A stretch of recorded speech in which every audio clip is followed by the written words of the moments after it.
It's my distinct pleasure to introduce Elliott Abrams. The floor is yours.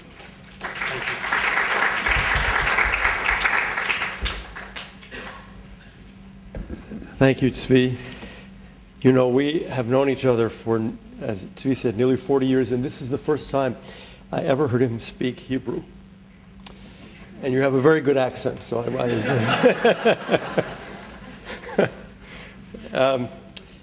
it's impossible to answer all of the questions you put, even I think for all of us on the panel. But I'm delighted to be here and to take a crack at some of them, and then we'll talk about others during the Q&A period.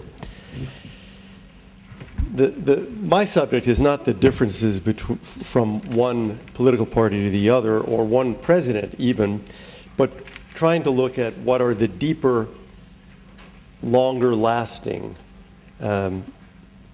changes, if any, in American Middle East policy. What's new? What's changed? What is not new?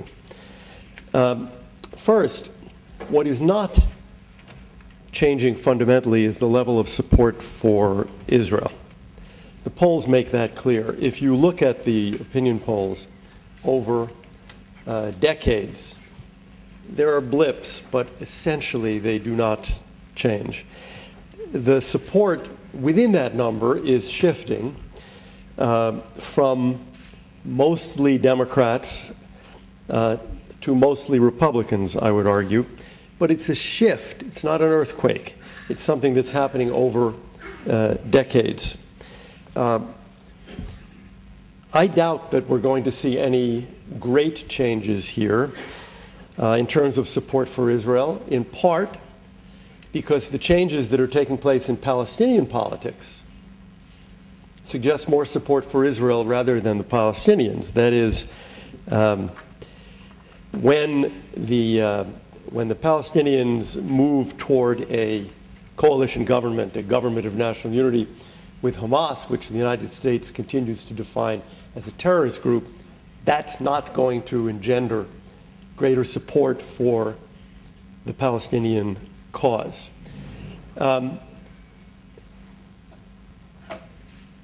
There's no Arab Spring, let's put it that way, at least not yet among the Palestinians. Now, what about U.S. relations with Arab states?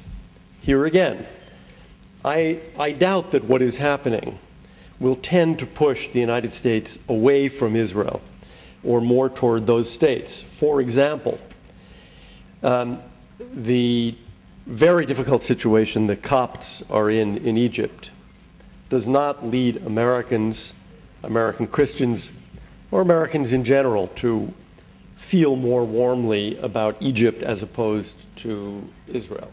It is true that there will be an appreciation for the development of democracy if and where democracy does develop, and whether that's going to happen in Egypt remains an open question. But I think that will be offset by, for example, developments that adversely affect minorities and that adversely affect women in many Arab countries. Now, the U.S. Jewish community, as you heard in the last panel, is a critical element here in support for Israel. It's not the critical element, I would argue. The critical element is Christians. But I think it's something worth discussing. What's changing in the U.S. Jewish community? Some of you may have seen there was a brand new study of the New York Jewish community, which is growing in size, but only because of the Orthodox. That is to say, large elements of the community are drifting away through indifference or assimilation or intermarriage. So those parts of the community, that is to say, in the American context, the conservative and reform and unaffiliated portions of the community are diminishing in size, while the Orthodox portion is growing in size. That's not going to hurt or change American policy toward Israel, because those elements of the American Jewish community are the most supportive of Israel.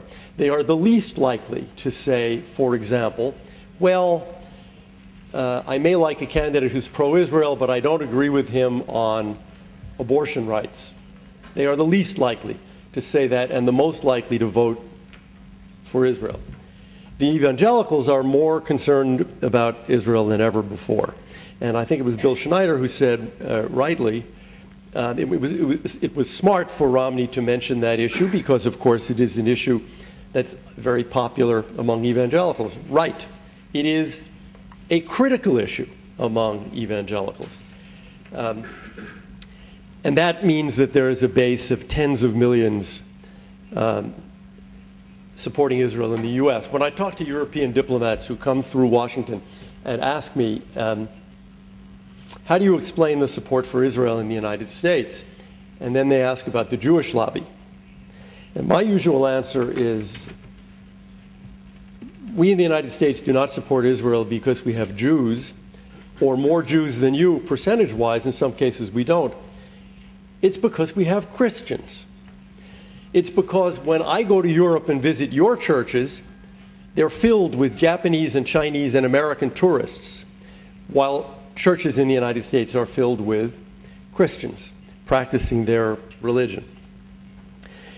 If we're looking at long-term trends in support for Israel, I think we have to use the word energy, because I think over time this is going to be very, very important.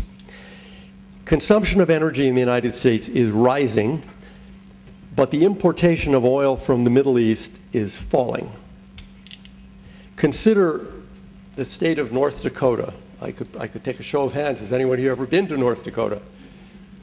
You win. North Dakota, another one. North Dakota, one state, is now producing 500,000 barrels of oil a day. One state. Natural gas is now so plentiful that prices have collapsed.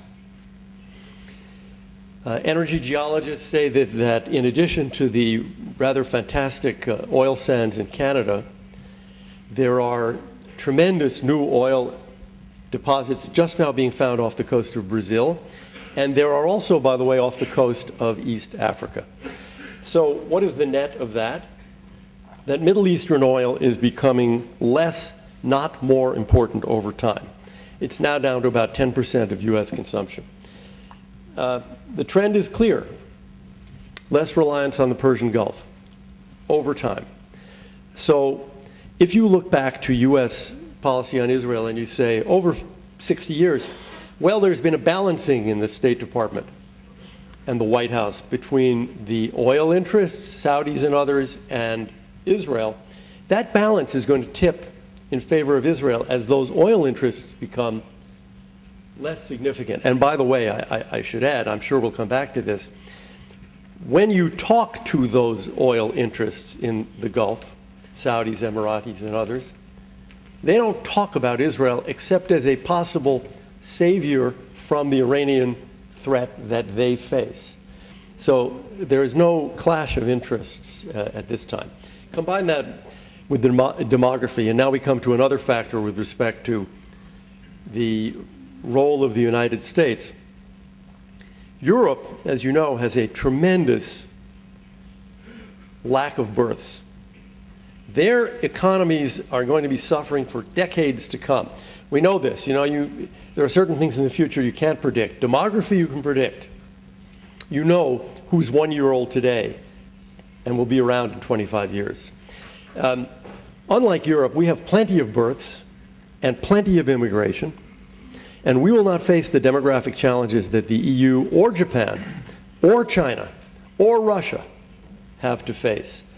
I was going to mention a new book by Robert Lieber. Yossi Shane has it, actually, physically here. Power and Willpower in the American Future, Why the United States is Not Destined to Decline. So I think the basic conditions for U.S. power as it affects Israel and other allies in the region, Jordan, Morocco, the underlying conditions are good, I think, over the coming decades. I realize that's not the impression today, and we'll be discussing this. The impression is decline. I think that's partly because of the getting out of the Afghanistan and Iraq wars. But I would argue that that sense of decline is not permanent. I would just ask you, think back to 1979. 1979, the United States was finished. The rising Soviet Union, which had just taken over Afghanistan, the fall of the Shah of Iran, the fall of Somoza in Nicaragua to a communist group. It was obvious that the United States was finished and had lost the willpower. From there, it's about 10 years to the end of the Cold War. So I think that one should not take a snapshot and say, I can tell from June 2012 exactly where the power of the United States in this region is moving. I don't want to get overly partisan, but I think it's largely due to the policies of one president. Now, there are arguments against this. For example, what about the pivot to Asia?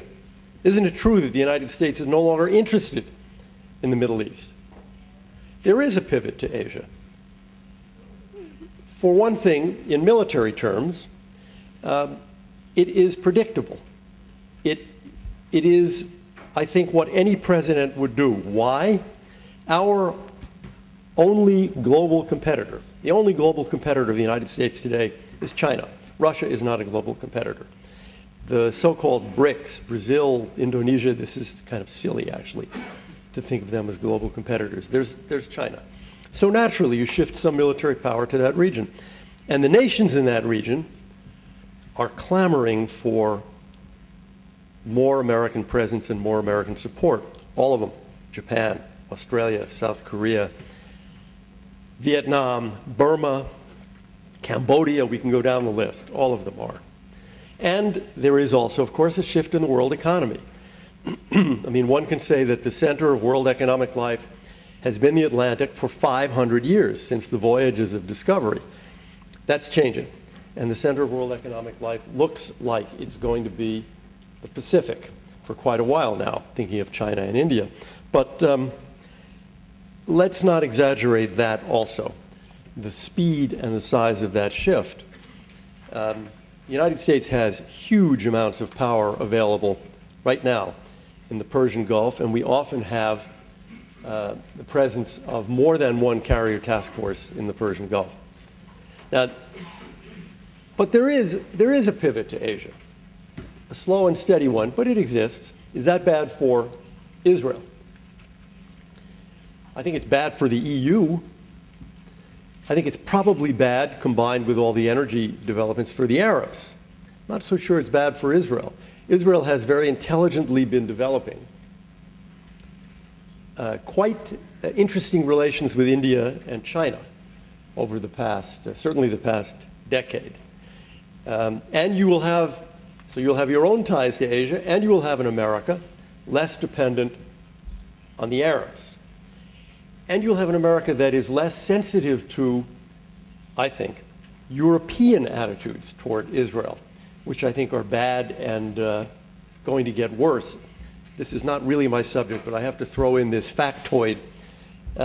You know that François Hollande beat Sarkozy by 1.1 million votes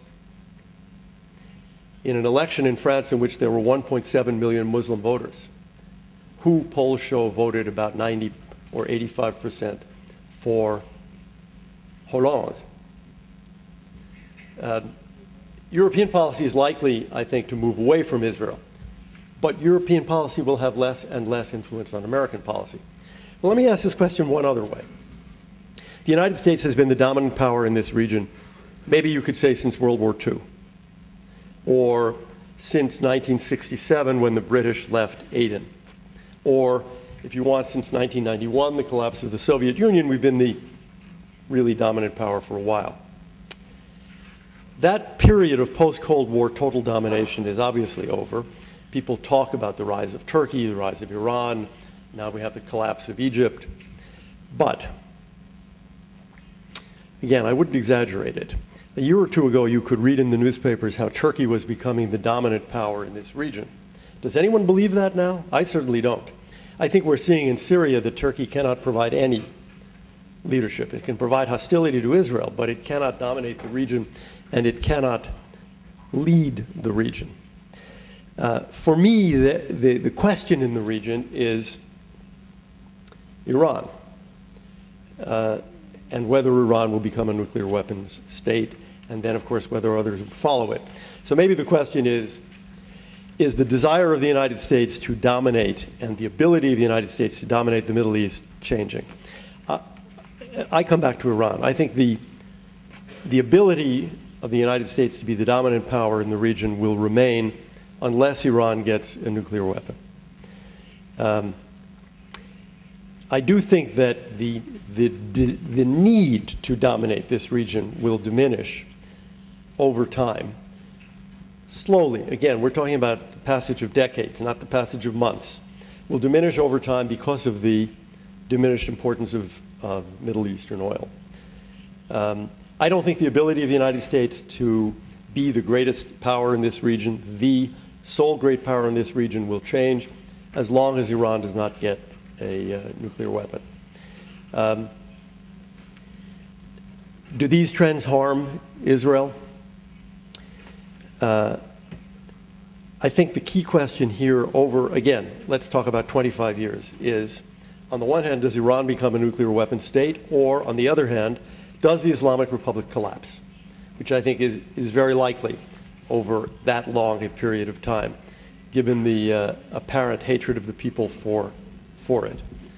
I don't think this affects U.S.-Israel relations because the common enemies of Islamic extremism, terrorism, Islamism will keep us allied and keep us close. And that balancing of interests that we've seen for 60 years between the U.S. and the Arab world will be much less needed. So my bottom line, as I look at this region over the next 25 years, is the Saudis ought to be very worried, a lot more than Israel ought to be. Thank you.